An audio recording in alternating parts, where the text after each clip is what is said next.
Bueno, ¿qué tal? Buen Gracias. día. Ahora sí, empezamos formalmente un nuevo seminario del ciclo. Como siempre, lo coorganizamos con el Centro de Free Enterprise de la Universidad de Texas en El Paso. Bueno, la mayoría de ustedes me conocen, soy Edgardo Zablocki, director del Friedman Hayek Center. Y hoy tenemos no sé, el privilegio, yo creo que es la palabra correcta, de que nos acompaña desde México el doctor Roberto Salinas León. Roberto, más allá de, bueno, ser Senior Fellow de Atlas Network para América Latina y director de Asuntos Internacionales de la Universidad de la Libertad, bueno, es un gran amigo y es un honor para nosotros, bueno, que Roberto hoy nos acompañe. Roberto, como siempre digo, el seminario es tuyo.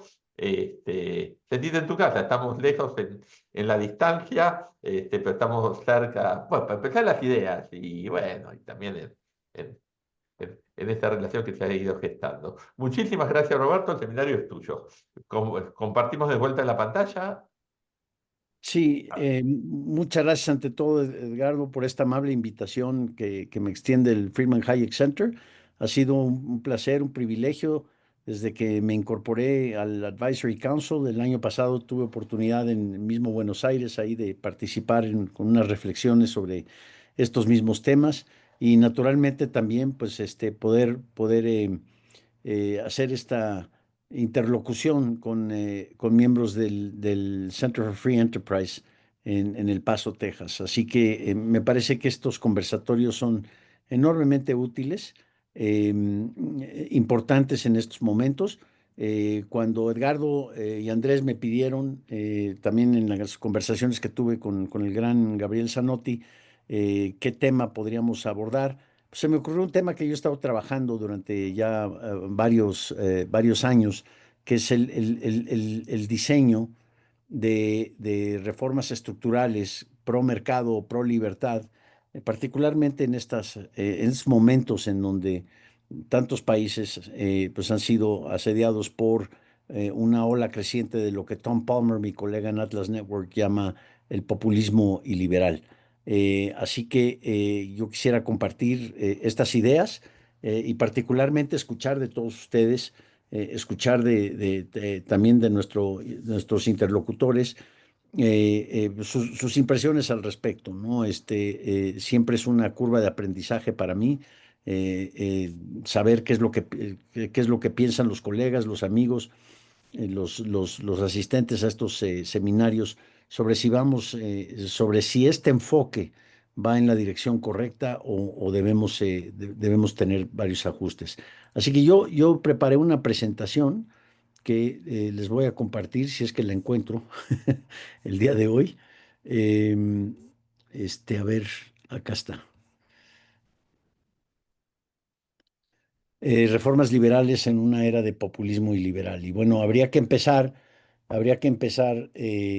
definiendo pues, qué es esta era de populismo iliberal. A mí me gustó muchísimo una frase que publicó el historiador mexicano Enrique Krause, el gran Enrique Krause, en 2019, justo antes del COVID incluso, donde decía que en América Latina o en Iberoamérica soplan vientos autoritarios. Y fue un ensayo que publicó en Letras Libres, en la gran revista Letras Libres, y que me pareció contundente. Soplan vientos autoritarios en 2019, o sea, casi 30 años después del famoso seminario Vuelta con Octavio Paz, en donde el gran Mario Vargas Llosa en ese entonces se atrevió con una célebre frase a caracterizar a México como la dictadura perfecta. Parecería, después de los noventas y después de algunos éxitos en reformas estructurales, que habíamos pasado este autoritarismo, este populismo autoritario, y sin embargo, han regresado estos vientos. Una definición que nos ofrece otro pensador importante, Moisés Naim, él caracteriza nuestra época o trata de darle forma a esta idea de que soplan vientos autoritarios con tres conceptos. Dice, en nuestra era, en su libro El regreso del poder, The Return of Power, que es el tomo 10 años después de su libro The End of Power, donde él visualizaba una era incluso donde el poder se veía acotado por el surgimiento de nuevas tecnologías, por la creciente ola de democracia liberal, esto hace 10, 15 años, dice, no, bueno, pues ha regresado el poder y el poder hoy en día se caracteriza por tres aspectos: el populismo, la polarización y la posverdad. Estas últimas dos me parecen sumamente interesantes porque sumamente importantes para definir la naturaleza del populismo liberal hoy en día. Y obviamente referenció muchísimo el tema mexicano, lo hemos vivido desde 2018 con el surgimiento del fenómeno de Andrés Manuel López Obrador y ahora la presidenta Claudia Sheinbaum. Pero este populismo se nutre de la polarización, es decir, es como el fantasma de Carl Schmitt y el legado de lo que Ian Bremmer llama us versus them, nosotros contra ellos, los malos contra los buenos, los neoliberales contra el pueblo bueno y sabio, humilde, bueno y sabio, los aspiracionistas contra los campeones de la justicia social. Siempre hay el bueno versus el malo, y esta polarización es parte de lo que nutre. En Argentina, evidentemente, perfeccionaron estas versiones del populismo, particularmente con el peronismo y con la ahora famosísima Cristina Kirchner, y con el kirchnerismo. Pero esta polarización ha sido muy venenosa en la medida de que se pierde cualquier vestigio de cualquier oportunidad de entablar un diálogo o una conversación civilizada en donde el disenso y la diferencia de opinión son respetadas y son parte de lo que es un diálogo, un intercambio de ideas, un diálogo abierto entre los miembros de la sociedad. Y este último concepto de la posverdad me parece sumamente interesante, porque aquí no es el líder populista tradicionalmente es aquel que encarna lo que yo llamo los bastardos de Rousseau, aquel que encarna el alma del pueblo, pero también tiene acceso privilegiado a la realidad. Entonces, no tan solo podemos no disentir del líder autoritario, del líder populista, sino también que cualquier disenso es interpretado como una traición a la patria. Y la posverdad es aquella, lo que diga, lo que yo digo es lo que es.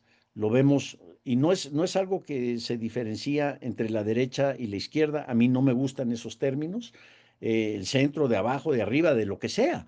No, la posverdad es el instrumento que, según Moisés Naim, utilizan los líderes autoritarios para imponer su narrativa, para imponer lo que, como ellos ven la realidad. Y si eso corresponde a la realidad real, valga la redundancia, no importa, no importa. Es lo que, como dice Andrés Manuel López Obrador, es lo que diga mi dedito.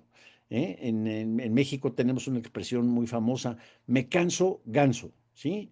Se va a hacer la refinería en 3 años y va a costar tanto. Me canso ganso. Es lo que diga mi dedito. Ese es o las realidades alternativas, the alternative facts de los que hablaba Donald Trump en su primera administración. Esto es parte de todo un mecanismo que nutre o que le da aliento a estos vientos autoritarios.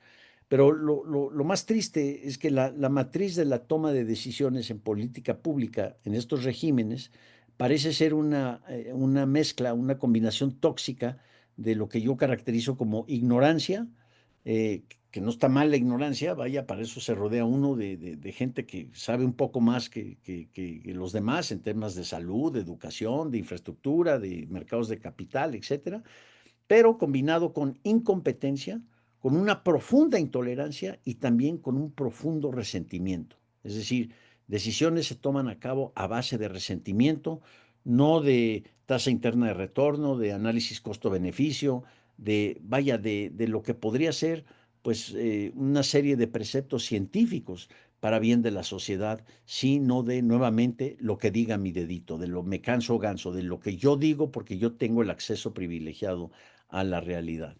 Ahora, una parte muy importante de este populismo iliberal es, disculpen ustedes el typo de neoliberalismo, es el fantasma del neoliberalismo, el abuso de la etiqueta neoliberal como un instrumento de combate en la plaza pública, en el debate popular. Tenemos la propaganda ideológica que habla muchísimo de la larga noche neoliberal y de todos los males que produjo. Bueno, hay varios protagonistas de esta propaganda. Está Naomi Klein en Canadá y Estados Unidos, Noam Chomsky, que se ha vuelto muy famoso, más famoso por sus tonterías ideológicas que por las grandes contribuciones científicas en la gramática. Paco Taibo II, aquí en México, el director del Fondo de Cultura Económica, que fue una gran institución hasta que llegó Paco Taibo II, en donde se celebra, llega todos los días con su camiseta del Che Guevara y hablando nuevamente de los estragos de la larga noche neoliberal. Lamento mucho que intelectuales como Francis Fukuyama se han sumado a esta ola de abusar la etiqueta neoliberal. Y uno de mis ejemplos favoritos de esta propaganda es el intelectual mexicano Fernando Escalante. Tengo aquí un libro, quiero yo leer simplemente un extracto para que se den ustedes cuenta del tremendo abuso de este concepto y cómo es una forma de acabar el diálogo. En la medida que uno sea identificado como neoliberal, se acabó el diálogo. Ya es lo peor del mundo. Fíjense, en su apostilla de un libro llamado Historia Mínima del Neoliberalismo, publicado hace como unos 7 años, Escalante dice, ya va siendo hora de reconocer con toda franqueza que el experimento neoliberal fracasó. El intento de crear una sociedad de mercado ha ido más lejos que nunca en todos los sentidos. No sé de dónde saca eso. Y el resultado ha sido catastrófico. Bromas aparte, no hay modo de sacarle la vuelta. El resultado está a la vista. Un aumento vertiginoso de la desigualdad, desequilibrios regionales en todo el planeta, inseguridad laboral, destrucción del ambiente, deterioro de todos los servicios públicos, repetidas crisis financieras, la caída del poder adquisitivo de los salarios, aumento del desempleo de larga duración y un crecimiento de la economía muy inferior a las décadas anteriores. No sé en qué empiria se basa este enorme juicio de valor para decir que el neoliberalismo ha sido un absoluto fracaso. Yo creo que le faltó decir a Fernando Escalante que el neoliberalismo es culpable del COVID y quizá del malestar estomacal y, ¿por qué no?, también de la impotencia sexual. Por Dios, no se puede debatir con este tipo de propaganda. Entonces, esto es parte de lo que creo yo nutre estos vientos autoritarios de los que habla Enrique Krause, el abuso de la etiqueta neoliberal. Esto combinado con lo que podría llamarse la obsesión del egalitarianism, del igualitarianismo, también abusando de etiquetas como la ultraderecha. Si queremos descalificar el contenido de una proposición, nada más es ponerle esto es ultraderecha y nuevamente se acabó el diálogo. Parte de esto, creo yo, en un análisis que podríamos compartir en otro momento, tiene que ver con el hecho de que hubo un abuso de la tecnocracia y de hablar del modelo de mercado cuando el mercado es un proceso, no un modelo, no es algo preconcebido, sino es una actividad humana dinámica de todos los días, de todos los minutos, de todos los días, de todos los años. Pero eso quizá lo dejamos para las preguntas y respuestas. Hoy encontramos un panorama complejo, hay algunos ejemplos, Javier Milei obviamente en Argentina, no les voy a tener que decir a ustedes lo que yo creo que en el debate público ha sido interesantísimo de observar de Milei, es que aparentemente ha logrado, por lo menos de ojos externos, popularizar popularizar la agenda liberal, algo que es enormemente complejo ante estos vientos autoritarios. Pero ahí tienen ustedes el caso de Nayib Bukele en El Salvador, que parece ser para algunos pues, una versión muy, muy atractiva. Y sin embargo, yo quiero ver cuándo es que Bukele va a dejar el poder. Yo creo que está ahí para siempre, ¿no? Si es dictador iluminado, es dictador al fin y al cabo. Se habla de Meloni en Italia, de Víctor Orbán en Hungría, otro buen ejemplo de lo que podría ser un populismo iliberal, aunque es más, algunos lo catalogan más de la derecha que de la izquierda.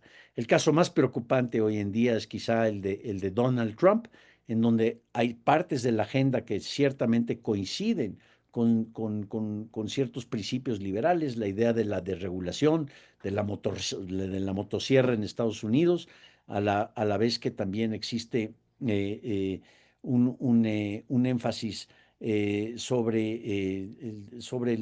quizá la futura eliminación o por lo menos la rebaja impositiva de los impuestos sobre la renta y la simplificación tributaria, pero por otro lado tenemos que esto está combinado con una especie de neomercantilismo, un proteccionismo que pretende make America great again a base de manipulaciones de precios de los bienes que se importan del exterior.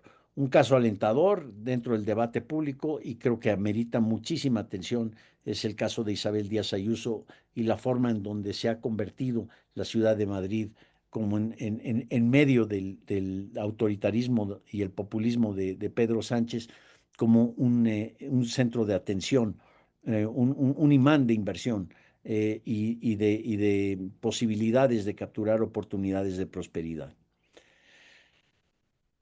En mi opinión, el diseño de la reforma estructural, de las reformas liberales en este ambiente, depende mucho de lo que J.K. Rowling, la autora de los libros de Harry Potter, llamó en una hermosa conferencia que dio ante los graduados de Harvard, su commencement speech en 2008, intitulado Failure and Imagination. Es decir, tenemos que aprender de nuestros errores, pero tenemos que utilizar muchísima imaginación. Esto es lo que yo quisiera compartir, este es el corazón de lo que quisiera compartir con ustedes. Yo he trabajado varias ideas junto con muchísima otra gente, muchísimos amigos y colegas que me han ayudado a presentar estas ideas. Particularmente está la idea de los fondos soberanos ciudadanos, es decir, estos podrían ser mecanismos para empoderar a, a, al ciudadano, a los ciudadanos de una sociedad con derechos de propiedad, particularmente en lo que son los subsuelos. El subsuelo, como ustedes saben, en América Latina le pertenece a la nación, al Estado, que en la realidad significa el gobierno, que en la realidad todavía más profunda significa el gobierno en turno.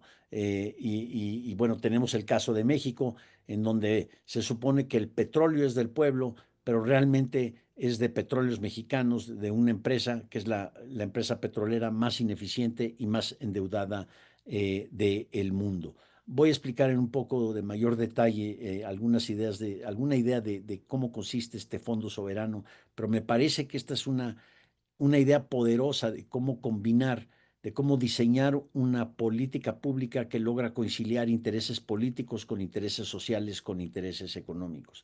Está claro que hay varios trabajos que se han hecho en el rubro de las zonas económicas especiales, que podrían también ser un centro y un foco de atención muy importante, ya sea en su variación del enfoque en las ciudades, ahora que está muy de moda hablar de smart cities, y cómo los smart cities pueden nutrirse de reglas del juego que sean pro inversión, que sean pro mercado, que alienten la inversión productiva y alienten la actividad económica. Mi colega Guillermo Peña Pantin, que algunos de ustedes lo conocen, un hondureño que ha trabajado mucho el tema de Free Cities, ahora vive en México y él sigue trabajando muy activamente en la idea de las zonas económicas especiales.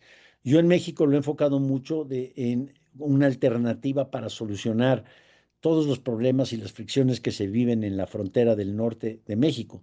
Cuando ustedes oyen hablar de la frontera entre México y Estados Unidos, pues lo primero que se le viene a la mente es de los grupos de crimen organizado, los narcocarteles, el tema de la migración, pero pues no se escucha nada de Laredo y Nuevo Laredo como quizá la zona económica de mayor inercia en el mundo, o de Nogales, Sonora y Nogales, Arizona, que es una ciudad que ha tenido una expansión económica absolutamente extraordinaria gracias a la integración económica. Me parece que este approach, este enfoque de zonas económicas especiales podría ser muy productivo para solucionar una gran cantidad de problemas que existen hoy en la frontera entre México y Estados Unidos. ¿Y por qué no? poder exportar ese mismo tipo de modelo incluso en materia migratoria, a otros lugares. Por ejemplo, pues las fronteras que existen ahora que vamos a ver probablemente una gran ola de migración de venezolanos ante la catastrófica dictadura, la brutal dictadura de Nicolás Maduro en Venezuela y cómo poder amortiguar ese choque migratorio en aquellos países colindantes y por qué no también toda la zona latinoamericana. Otro ejemplo que me parece interesantísimo es el trabajo que ha hecho mi querida amiga y colega Sari Levy, que algunos de ustedes la conocen, con el índice de burocracia, un proyecto que inició con Atlas Network y que ahora le pertenece al Adam Smith Center en la Universidad Internacional de Florida. Y Sari, el gran trabajo que ha hecho junto con Carlos Díaz Rosillo, el director del Adam Smith Center, es tratar de calcular el impacto de la normatividad burocrática, primero en nuestros países latinoamericanos y ahora en la iberoesfera y también con ciertos países europeos que se ha involucrado. Empezamos con 6 países en 2021 y ahora son prácticamente casi 30 países que están dentro de este índice. Tiene mucha promesa este índice porque lo que Sari hace es desarrollar una métrica que mide la cantidad de horas laborables, ¿sí? La cantidad de horas laborables que le debe dedicar una microempresa, la principal generadora de empleo en nuestras economías, incluso en la economía estadounidense, en economías desarrolladas, la cantidad de horas laborables que le deben dedicar simplemente a el cumplimiento con toda la normatividad burocrática. Y hay algunos resultados que son verdaderamente espeluznantes. Y lo bonito de esto es que la intuición de que la burocracia asfixia hoy en día la actividad económica microempresarial, pues ahora ya tiene un numerito, ya tiene una métrica. ¿Cuántas horas laborables? Por ejemplo, en el caso de México, se calcula que son aproximadamente 500 horas, 520 horas laborables al año. Un año laboral es aproximadamente de 1.800 o poquito más de 2.000 horas al año en la jornada laboral. Esto quiere decir que le debo dedicar en México 25 a 30% de mi actividad diaria tiene que ser lidiar con un burócrata nalgón. Y claro, el costo de oportunidad es tan alto para la microempresa, recursos que se pudieron haber destinado a otras actividades, que bueno, pues mejor, mejor me arreglo con el burócrata, ¿sí? De ahí nace el costo de entendimiento, de ahí nace la mochila, la mordida, el soborno, la corrupción se convierte en una especie de impuesto extralegal simplemente para salir adelante, simplemente para quitarme al burócrata de encima. Pero esta métrica me parece que es muy poderosa para desarrollar políticas públicas que no son de derecha o de izquierda o de arriba o de abajo, simplemente son medidas que logren empoderar al microempresario con más tiempo y mayor recurso para poder salir adelante. Y creo que aquí se puede desarrollar tanto una mercadología muy poderosa a favor de la simplificación, que ojo, la simplificación, como dice Sari Levy, no es la digitalización. ¿De qué me sirve digitalizar toda la normatividad burocrática, por ejemplo, en países como Brasil o como Venezuela, donde pueden llegar a ser 1.000 horas laborables al año para cumplir con toda la tramitología, la permisología? En España, que es absolutamente escalofriante ver la cantidad de horas laborables al año que se le tienen que dedicar para cumplir con estas normatividades. Bueno, no es digitalizarlo, es simplificarlo. Es que la burocracia, no es eliminar la burocracia, es que se convierta ágil, que adaptable al servicio del microempresario y no en contra del microempresario. Y aquí el us versus them sería el burócrata nalgón que no le interesa más que cómo sacar su rent seeking, su renta, versus el microempresario que está tratando de hacer más con menos en menor tiempo en circunstancias sumamente adversas del punto de vista de la normatividad burocrática. Yo creo que este índice tiene gran promesa, es mucho más, va mucho más allá de lo que era el reporte de Doing Business in the World del Banco Mundial, que por cierto está a punto de relanzarse. Simeon Jankov, el que estuvo en México la semana pasada, el que fue el director general del Doing Business, está a punto de relanzar Doing Business 2.0 y se ha convertido gran fan en este proyecto del índice de burocracia. Yo los invito a que lo vean, hagan un Google Adam Smith Center de Florida International University, ahí lo pueden ver en inglés y en español. Estamos a punto de lanzar la versión 2025. Otra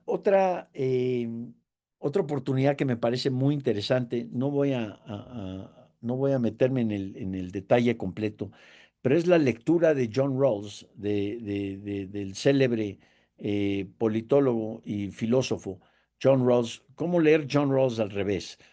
John Tomasi ha argumentado en una forma muy poderosa. Él ha estado de visiting fellow en Chile durante varias ocasiones. Me parece que ha visitado Argentina también, pero él tiene una lectura de John Rawls.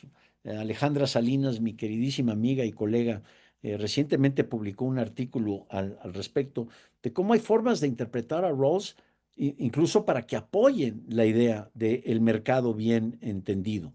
Pero a mí lo que me llama poderosamente la atención es la forma en que otro gran amigo, Ignacio Briones, que fue secretario de Hacienda en Chile, la forma en que él ha utilizado el velo de la ignorancia, esta idea de que debemos hacer nuestras decisiones de justicia detrás de un velo de la ignorancia donde no sepamos en qué sector de la sociedad, si vamos a hacer en los que más tienen o en los que menos tienen, vaya, detrás de este velo de la ignorancia donde no sé cuál va a ser mi papel dentro de la sociedad, es detrás de ese velo que se deben de tomar las decisiones en lo que se refiere a los principios de la justicia. Ignacio Briones aplica esto a la política fiscal, los principios de política fiscal que deben imperar detrás de un velo de la ignorancia, pero aplicado en una forma transgeneracional. Es decir, que no sepa yo en qué generación voy a nacer, si es la generación de hace 50 o de hace 100 años versus la generación de los próximos 50 o los próximos 100 años.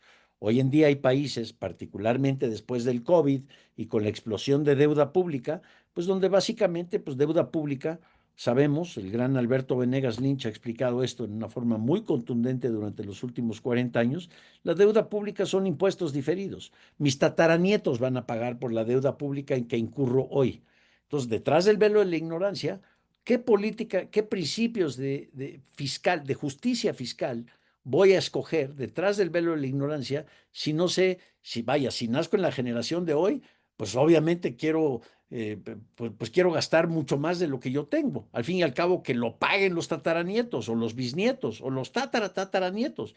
Difiero la pelota, ¿no? Pateo la pelota hacia adelante y que los paguen 50 años adelante o 100 años adelante, que tengan esa crisis más adelante.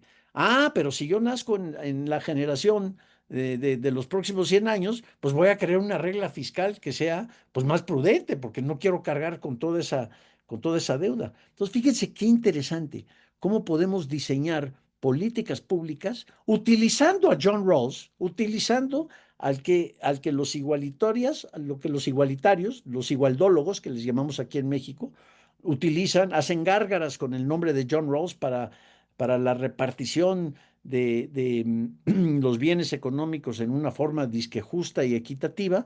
Bueno, aquí utilicemos al mismo John Rawls, su misma metodología, pero el resultado aplicado transgeneracionalmente van a ser reglas de disciplina fiscal y de que los gobiernos no pueden gastar más de lo que tiene y que debe haber topes a la cantidad de endeudamiento público. Porque recordemos que el gasto público, pues no es del gobierno, es del público. Lo vamos a pagar los ciudadanos. En fin, yo creo que esta misma idea se puede aplicar a políticas sociales inteligentes. Me voy a brincar esa parte, pero con mucho gusto lo podemos abordar en, las preguntas y respuestas. Pero esto tiene que ver, las políticas sociales inteligentes, con variaciones que le podríamos dar para el mercado laboral y sobre todo para aquellos sectores de la sociedad que son de alguna forma víctimas, entre comillas, de la disrupción y el creative destruction de Schumpeter, que se pueden, se podría aplicar versiones mucho más detalladas del negative income tax, del impuesto negativo que nos recomendaba Milton Friedman en Free to Choose y en otros escritos. Pero eso, si quieren, lo platicamos un poco más adelante. Yo quisiera regresar a la idea de los fondos soberanos ciudadanos, dando el ejemplo de México, pero es fácilmente generalizable. Ya nuestros amigos en Colombia, en el Instituto de Ciencia Política, Carlos Chacón y otros han tratado de aplicar la misma idea para el caso colombiano. Creo que para el caso argentino, ciertamente en Chile ha sido otro tema, pero en el caso latinoamericano, donde el subsuelo supuestamente es de la nación, ¿sí?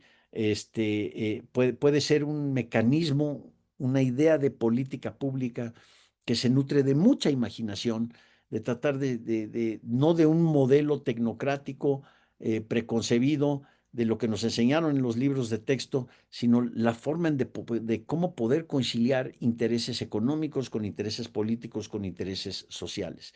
Digamos, en México hacemos gárgaras con la idea de que el petróleo es nuestro, ¿no? López Obrador, en el aniversario de la expropiación petrolera de 2021 y de 2022 y de 23 y 24, y Claudia Sheinbaum recientemente, el dueño del petróleo es el pueblo de México y los beneficios siempre serán para el pueblo de México. Bueno, si el petróleo es del pueblo, pues hay que dárselo al pueblo.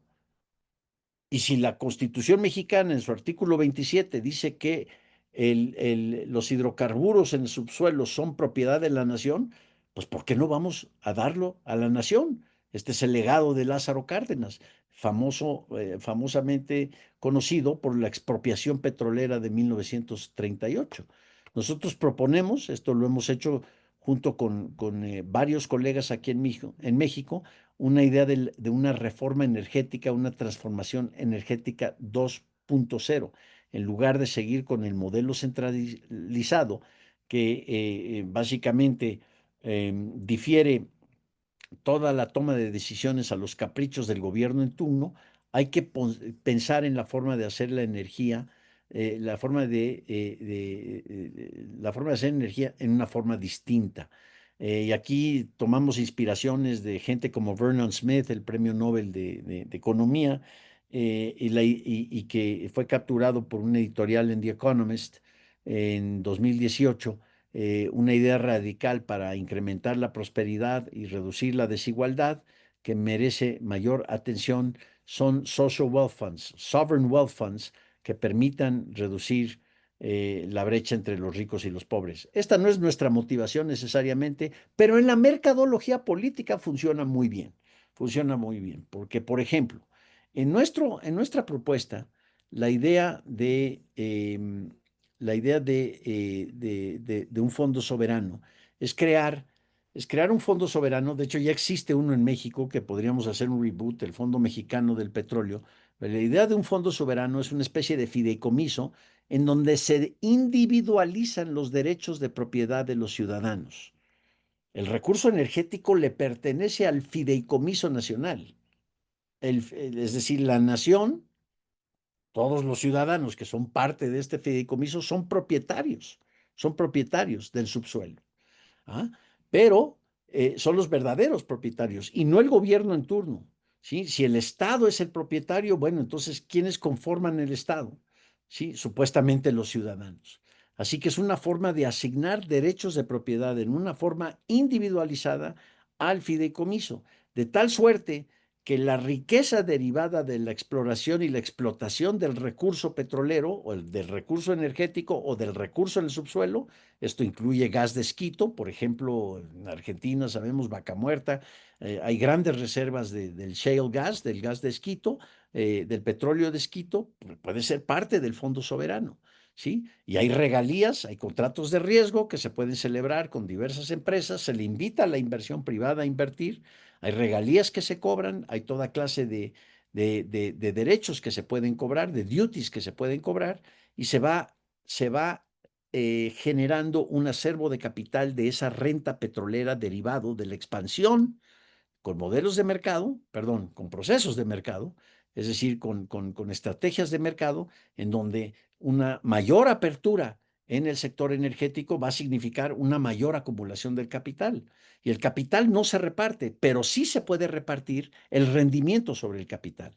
Vernon Smith, que trabajó el modelo de Alaska, es un modelo sumamente atractivo porque incluso en Alaska, claro, en Alaska son 400,000 habitantes nada más, pero en el modelo de Alaska el principio es que los ciudadanos son los propietarios del Alaska Trust Fund. Y cada año, cada ciudadano de Alaska recibe el equivalente alrededor de $3,000 anuales del rendimiento del capital que ha acumulado este fondo soberano.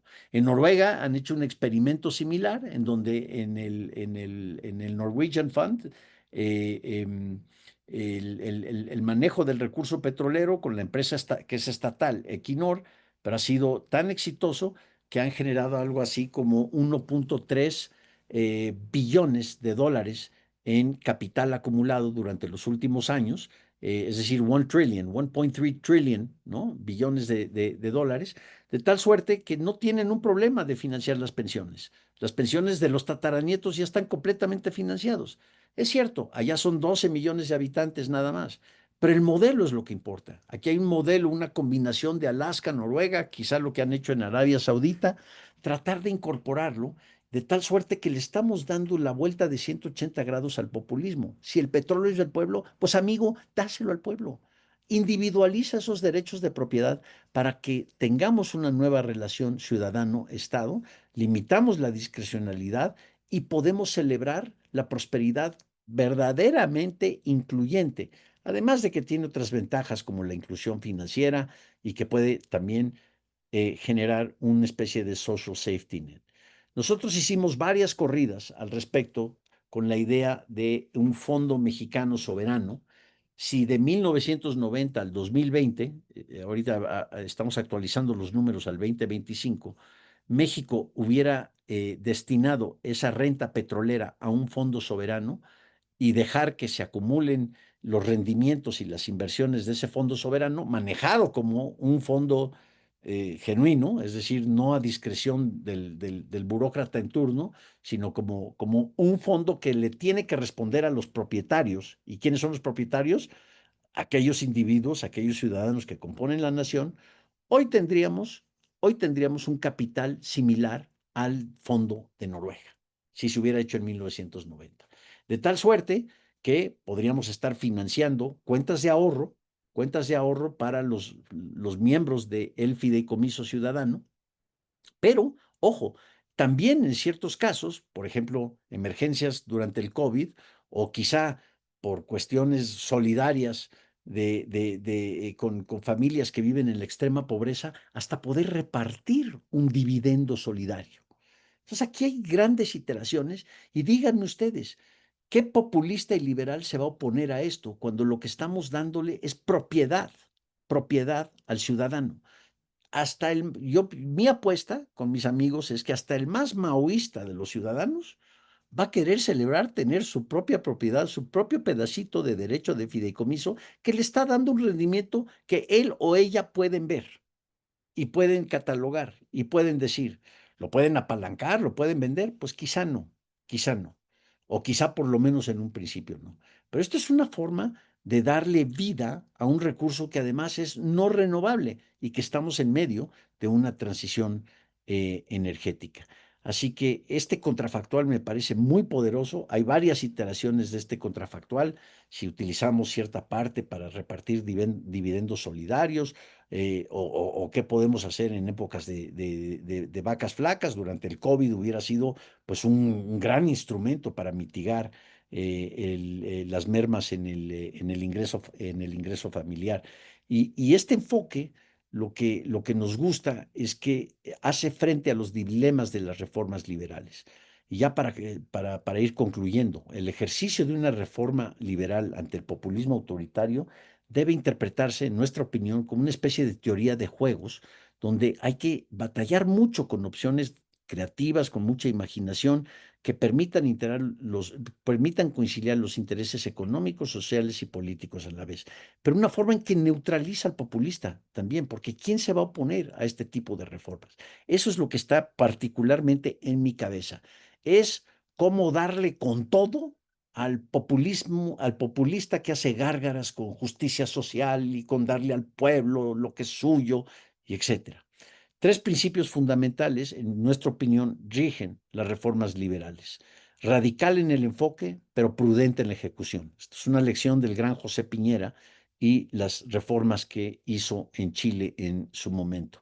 Pero, cosa que no se hizo en Chile, la narrativa que debe acompañar en el marketing de estas reformas tiene que ser cool, no ideológicas. Hablemos de flexibilidad, de adaptabilidad, de movilidad social, de innovación, de prosperidad incluyente, de progreso humano, de empoderar al ciudadano con lo que es suyo, ¿sí? Y para esto hay que ser muy hábiles, ¿sí? Hay que desarrollar no tan solo tecnócratas graduados de tal o cual universidad, sino también aquellos comunicólogos que logren meterse a las redes sociales y que logren comunicar y confrontar al adversario en la esfera del debate público. Este es un ejercicio, pues yo me dedico un poquito a ello, hay otros que lo hacen con mucho mayor, son mucho más eficaces para hacerlo. En nuestra opinión, desde fuera, parte del gran mérito de Javier Milei es haber logrado vender la idea de que no hay plata. Eso es algo increíble. Y es algo que debemos emular y debemos aprender. Pase lo que pase con Argentina, que le deseamos todo lo mejor. ¿Sí? Pero, y que puede ser un parteaguas no tan solo para su propio país en Argentina, sino también para el resto de nuestra región. Concluyo con una gráfica que compartí con ustedes el año pasado, justamente ahí en las instalaciones del UCEMA, en el manifiesto liberal del Economist, que hacía un llamado para una reinvención de la filosofía liberal y que decía, liberals need to spend less time dismissing their critics as fools, lo que William Easterly llamaba la tiranía de los expertos, y yo sé mucho más que tú, y más bien fixing what is wrong. Y me parece que el design thinking de reformas estructurales es una tarea que conlleva una imperiosa necesidad de atender por nuestra parte y dedicarle mucho tiempo a esto. Y habrá cosas que no nos gusten, pero repito, la idea es, imagínense que estamos en una teoría de juegos en donde hay que conciliar estos intereses. Y algunos van a decir, no, es imposible conciliarlos. Vean lo que está pasando con el libre comercio, vean lo que está pasando con otras reformas. La idea de Doge en Estados Unidos y la motosierra fue un fracaso. Bueno, pero hay que regresar, ¿sí?, al escritorio y diseñar qué fue lo que salió mal. Failure and imagination. Edgardo, yo creo que con eso cerramos. Muchísimas gracias por su atención. No, Sé que gracias a vos. muchísimo Básicamente, y abramos a preguntas y respuestas. bárbaro. O sea, si podemos bajar de esa, si te pueden ver, entro en el panel y pues, bueno, hay un montón de preguntas. Mira por una Constanza, Constanza dice Constanza Martina, ¿cómo evitar que habiendo una ley que crea un fondo, bueno, soberano, no venga después un gobierno populista, en nuestro caso, me imagino Kicillof, y cambie la ley y reviente o gaste ese fondo? ¿Qué mecanismos, qué precauciones haría falta para que esto, bueno, para que esto funcione, ¿no? Bueno, uno es primero tenemos que sobornar a la tesorería.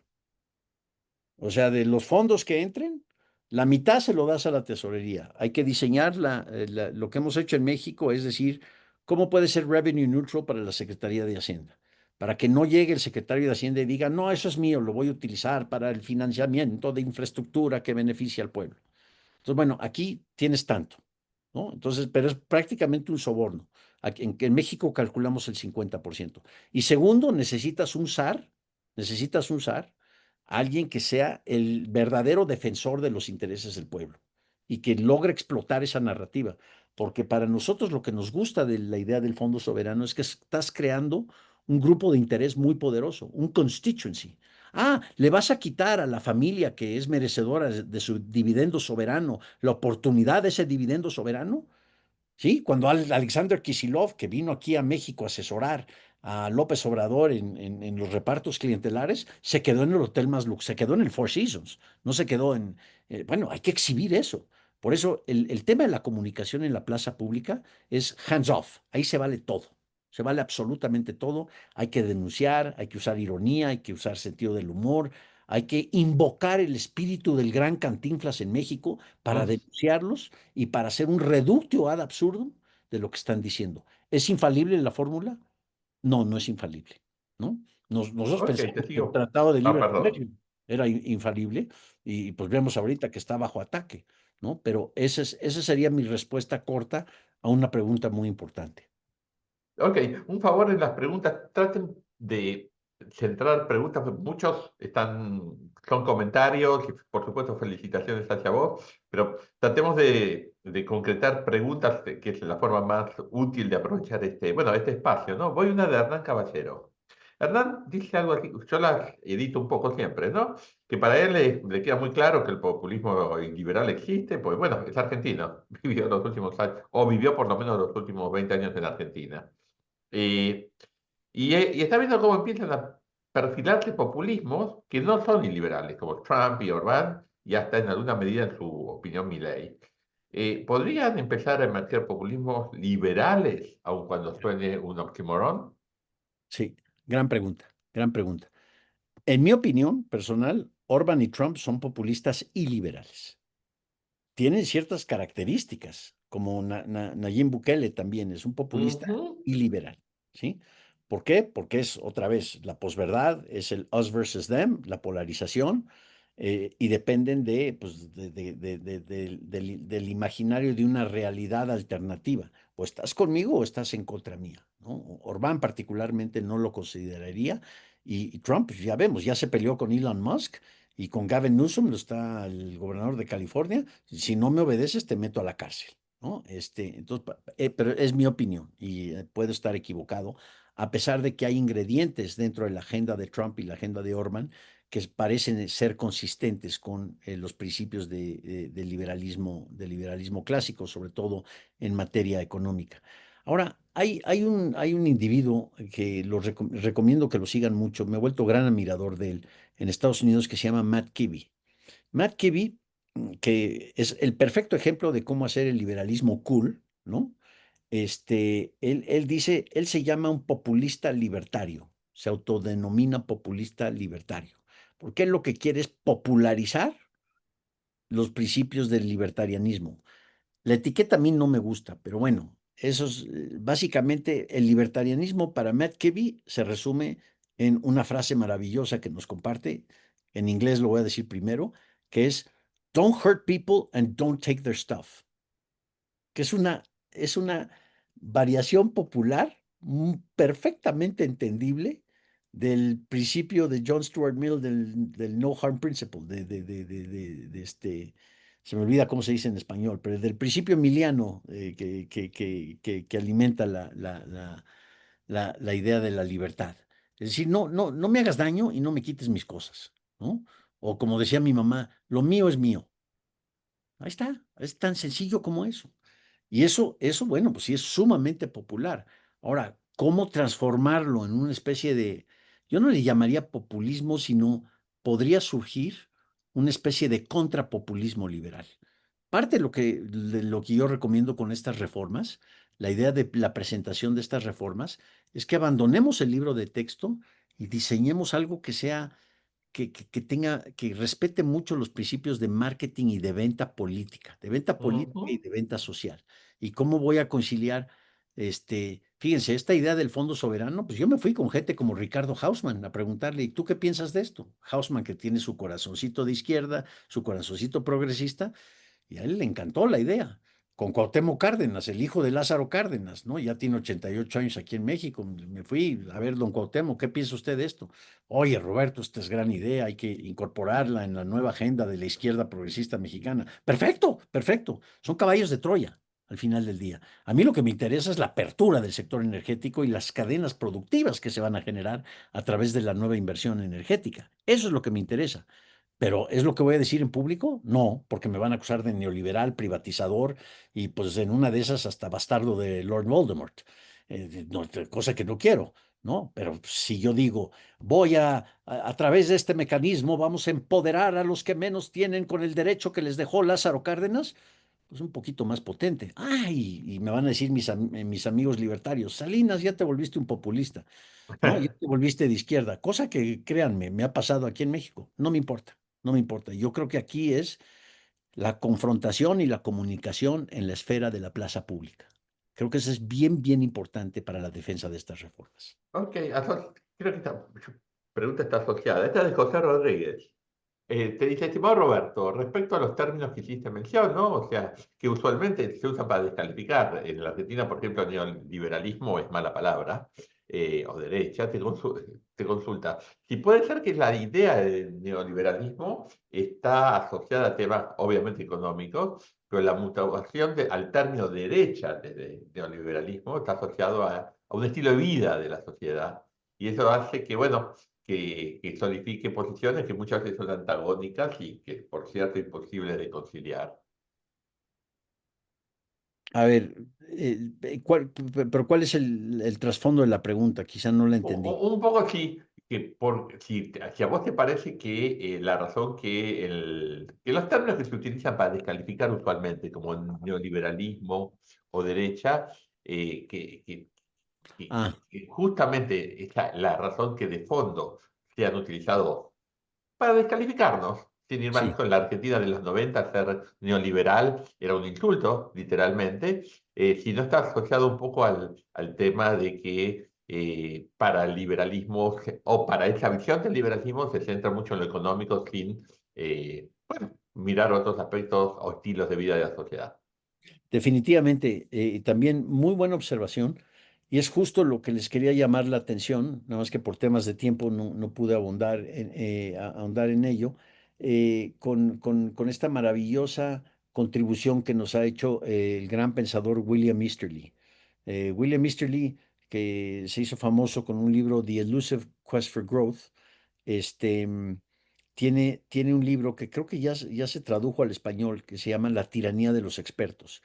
Y él es alguien que él era así, él era un economista del Fondo Monetario Internacional, del Banco Mundial, que se dedicaba a diseñar formulitas como si fuera un doctor todo para aplicar en ciertos países, sea en África o en América Latina o en Asia o demás, con esa formulita preconcebida de arriba hacia abajo y que de entrada genera ya antagonismo, es decir, es chocante, ¿no? Creo que esa palabra también pues, se utiliza en Argentina, pero aquí Sí, es sí, como que chocante, sí, por supuesto. es chocante, ¿no? Perdonen la expresión, somos muy mal hablados aquí en México, No, no, ¿no? no, Estos se usa la misma pinches expresión en la gringos, Argentina. estos pinches gringos vienen a decirme que no y que debo aumentar impuestos para equilibrar o sea, ¿qué se están creyendo? Y Easterly, que trabajó en eso, dice, esto es la tiranía de los expertos, este es el nuevo white man's burden, ¿sí? De lo que los ingleses practicaron en África a finales del siglo XIX y principios del siglo XX. Esta es la nueva versión del white man's burden. Llego a decirte qué debes hacer y cómo hacerlo, ¿no? Y ya acabé, y yo con mi corbata Hermès y con mi traje Hermenegildo Seña me monto en el avión de primera clase de regreso a Washington. Eso, francamente, esa es una, digamos, lo que los populistas han hecho muy bien es justamente identificarse en toda forma con el llamado pueblo bueno y sabio. López Obrador fue un artista en el teatro para hacer esto, ¿no? Y eso es parte de lo que hay que hacer, porque sí se identifica con un cierto estilo de vida. Sebastian Edwards escribió un libro muy criticado por algunos, pero creo que también muy acertado en varios aspectos, la historia de los Chicago Boys en Chile, donde Ujú. identifica alguna de las raíces de lo que pasó en De 2019 Sebastián, correcto, de Sebastián Edwards. de Sebastián Edwards. Y yo creo que o sea, él que es gran campeón de todas esas reformas estructurales, dice, "Pues sí, pero pues no hicieron nada para promocionar la venta de la reforma, que es cosa permanente. Necesitas ese SAR que le decía yo a Constanza, ¿no? Ese SAR de comunicación tiene que ser ahí, tiene que ser muy bien seleccionado y tiene que ser alguien que sea un campeón y que como padre católico, todos los días que vas a misa, dices el mismo sermón, dices la misma cosa, rezas el mismo Padre Nuestro, el mismo zar tiene que salir todos los días a decir, a desdecir, a criticar, a burlarse, tiene que echar la mañanera de López Obrador, que si algún día la vieron, lamento muchísimo que hayan sufrido semejante tortura, ¿no? Pero es como un tuit de Donald Trump, excepto que duraba 3 horas. Pero fue parte de su gran popularidad y hoy Claudia Sheinbaum sigue con su mañanera y tiene más de 80% de popularidad en México, a pesar de que México tiene todos los problemas de los que han escuchado. Así que yo creo que sí, hay que desasociar la idea, el liberalismo, el liberal silencioso, decía Enrique Krauss en otro hermoso artículo. El liberal silencioso es aquella persona que es parte de ese pueblo bueno y sabio al que aluden los populistas. A ver cómo se comporta en el tianguis, a ver cómo se comporta en el mercado, en la central de abastos, a ver cómo se comporta el informal, ¿no? Deirdre McCloskey, miembro Ujú. del Advisory Council, decía, veamos lo que son los informales, son magos de marketing. ¿Sí? Identifican un nicho de mercado, hacen su estudio de mercados y sin saberlo, saben más economía que a cualquier perfumado del Banco Central. Ok, te hago una pregunta que tengo aquí que me parece muy interesante porque está muy asociado a lo que vos estás diciendo en este momento. Entonces, ¿qué se debe priorizar si queremos hacer una reforma liberal? ¿Confrontar directamente el discurso, bueno, populista, ya sea en el terreno ideológico, o construir consensos a través de políticas tangibles bueno, que los ciudadanos puedan percibir? Yo creo que el primero, El no, cómo, no el están, no cómo. están, no están en choque. Upa. O sea, Roberto no puede hacer las dos cosas, costos de oportunidad, ¿no? Ujú. Pero bueno, junto a Roberto está Manuel Rojas, un gran comunicador aquí en México. Oye, Manuel, mira, aquí está lo que tienes que decir y cómo decirlo, ¿no? Y dale con todo a todos. Y Roberto y su equipo que se dediquen a diseñar. Bueno, estoy dando un ejemplo, no voy a ser tan presuntuoso en decir que yo voy a diseñarlo, ¿no? Este, pero necesitas a los diseñadores, pero los diseñadores tienen que utilizar los nuevos principios de design thinking, tienen que ser muy flexibles y muy amplios en su enfoque. No basta con ser un alumno de James Paterba. Parte de lo chocante del tecnócrata es que él es una versión, el otro lado de la moneda del populista y liberal, ¿no? Luis Videgaray aquí en México, que estudió en MIT. No, pues yo sé más que todos los demás. No, no te atrevas a cuestionarme. Yo me gradué valedictorian en MIT. Yo sé mucho más que tú. Tú no eres economista. Que por cierto, esa es una falacia credencialista que Gabriel Zanotti nos va a explicar muy bien. Sí, merecería un cero en clases de lógica básica. Entonces, ¿cómo gente supuestamente tan inteligente simplemente se esconde detrás de su título y su credencial y la institución de la cual se graduó? ¿Qué importa? ¿Qué importa de dónde? Lo que importa es lo que estás, lo que estás diseñando, es el contenido de la proposición, no de dónde viene o qué credencial viene junto con ella. Pero bueno, el arquitecto, el tecnócrata es una cosa, el albañil, que es tan importante como el arquitecto, es otra. Y yo creo que esa división del trabajo es muy importante, por eso digo, radical en el enfoque, prudente en la ejecución. ¿Qué digo por prudente? Hay que siempre en una reforma estructural va a haber contingencias, contingencies, va a haber aquellos que son perjudicados. Hay que atenderlos. Cuando hablaba yo de política social inteligente, es saber, si implementamos una política irrestricta de libre comercio, pues va a haber gente que va a perder su empleo. Ujú. ¿Sí? Va a haber gente que va a perder su empleo. No, pero es que tienen que entender que todos van a ganar y ni modo. No, pues no. Perdóname, pero ya, ahí ya fallaste. Bueno, ¿qué tal si implementamos una medida? Estoy pensando, es una idea que no la hemos explorado, ¿no? Pero políticas de mercado laboral donde pueda haber seguros de desempleo financiados por el sector privado con aval del sector público. Es decir, hay una especie de public-private partnership. Este, y bueno, en el mundo, en la utopía libertaria, pues eso no está permitido, pero en el mundo real hay que pensar, hay que ser prudentes en Y la ejecución, pragmático, por cierto. prudentes y pragmáticos en la ejecución. Y si yo con estas medidas, un seguro de desempleo, pero que esté condicionado a reentrenarte para que te puedas reubicar. En Estados Unidos esto ahorita es muy relevante. porque la gente no va a regresar a los empleos de manufactura, a poder ensamblar iPhones. No, prefiere servicios que pagan más y que son parte del corazón de la resiliencia y la innovación de la economía estadounidense. ¿Sí? O prefieren, por eso la política antimigratoria es un harakiri. Es un harakiri. Ellos necesitan migración para aquellos empleos en los cuales ya no se quiere participar. La robótica hoy en día va a desplazar muchísimo empleo, va a generar muchísimos otros, pero ese no puede ser mi argumento. Ese no puede ser mi argumento, Edgardo. Ok.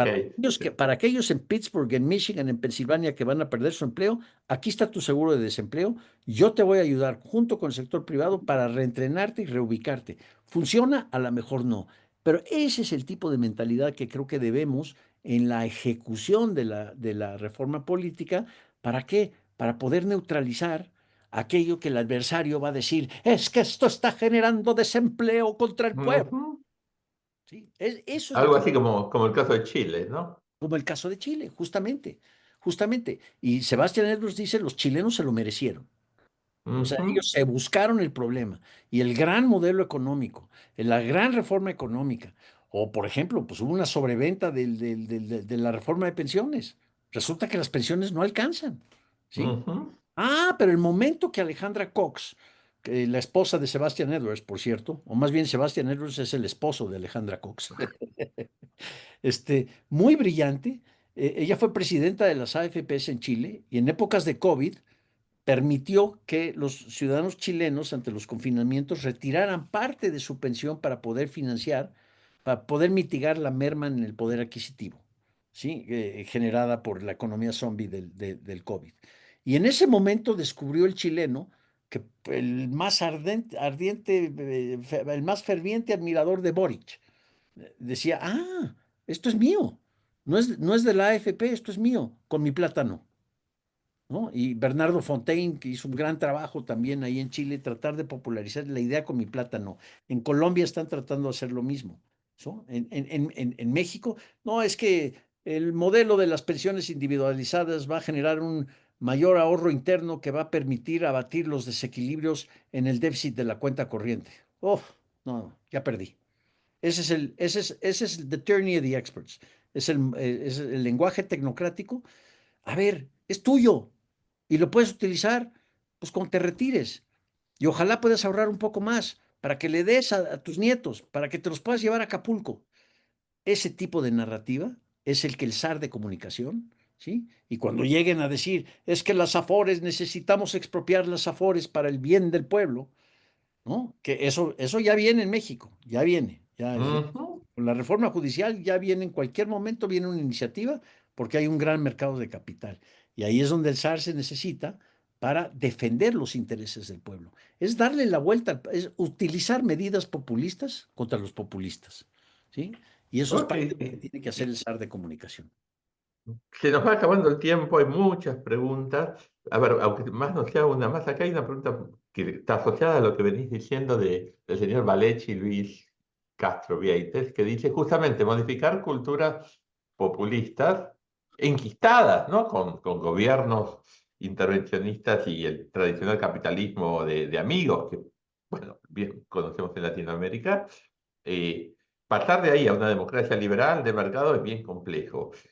¿Cómo se le hace? ¿Cuáles son a tus criterios las prioridades? ¿Cómo juega la educación?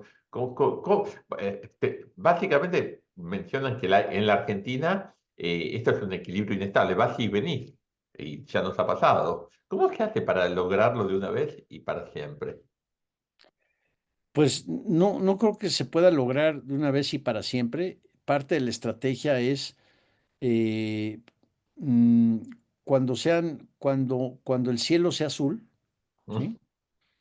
Hay que aprovechar el momento y potenciarlo lo más posible y generar esos constituencies, no quedarse atrás y decir tal cual un doctor, tal cual tecnócrata, ya hice mi labor y ya el modelo ya me funciona perfectamente en las gráficas que tengo y en los modelos que tengo. Esa labor de comunicación es constante y permanente. Y en épocas de vacas flacas, en épocas cuando hay nubarrones y cuando hay incertidumbre, como lo que estamos viviendo. Gran parte de la culpa que tienen todos los ataques de Trump es que México no hizo la labor de comercializar bien las enormes bondades que tiene la integración. Otro día, si quieren, les comparto una plática que la tengo muy preparada. Yo he estado muy metido en este debate. Por ahí veo una pregunta que viene a colación de este tema, Edgardo, que es de Dale, dale nomás. Estás... Daniel de Arma. Esta es la batalla cultural que dice el AGE. A mí no me Ah, gusta, la última pregunta, correcto, la que está abajo de todo. no me gusta la expresión batalla cultural, pero de Ujú, alguna a mí forma sí tiene tampoco. que ver con eso, ¿no? O sea, la educación es de largo plazo. Y definitivamente se tienen que hacer ejercicios. Lo que ustedes están haciendo en UCEMA, lo que nosotros hacemos en la Universidad de la Libertad, es para alimentar generaciones futuras que puedan seguir ese mensaje. Pero tenemos que repensar la forma en que diseñamos y proponemos política pública. Una forma que sea divertida, que sea cool, ¿sí? Y que además, pues qué alegría poder neutralizar al populista con su propio armamento, ¿sí? Es como quitarle la espada del samurái y darle, ¿no? Yo qué más quisiera. A mí me encantaría tener un debate con Steve Bannon o me encantaría tener un debate con Paco Taibo II, ¿no? Y ahí el humor y la sátira son imprescindibles. Es Ujú. perfeccionar el sentido del humor.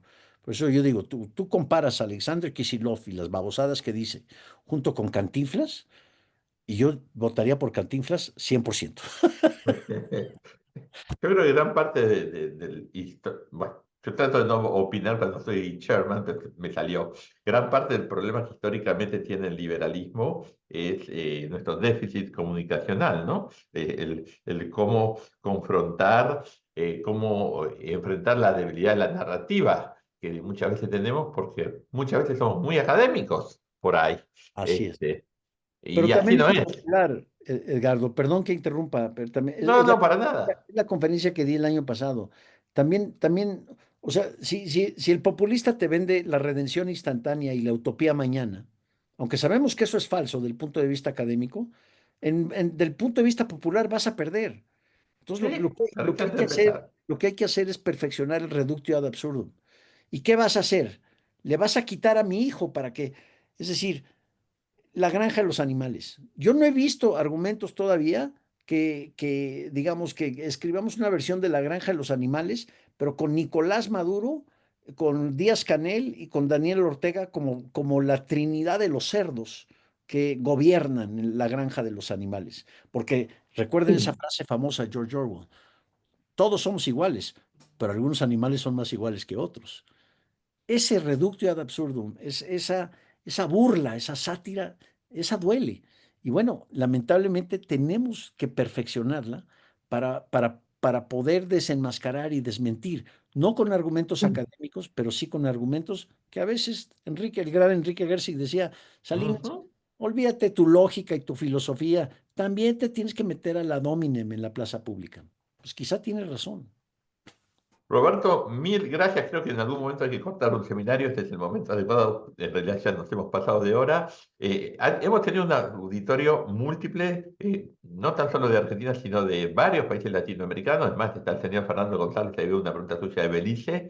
Es un placer tener, bueno, tantas personas interesadas en una charla que a mi entender es tan relevante como la tuya. Roberto, muchísimas gracias. Bueno, y nos veremos en cualquier lugar del mundo en cualquier momento. Muy pronto, ¿eh? Y de veras Ojalá así sea. celebro esta oportunidad, un gusto conversar con todos ustedes y definitivamente, querido Edgardo, que se repita. Ok, un abrazo grande. Muchas gracias. Cierro el Gracias. seminario. Gracias a todos y nos vemos en el próximo seminario del ciclo. Gracias.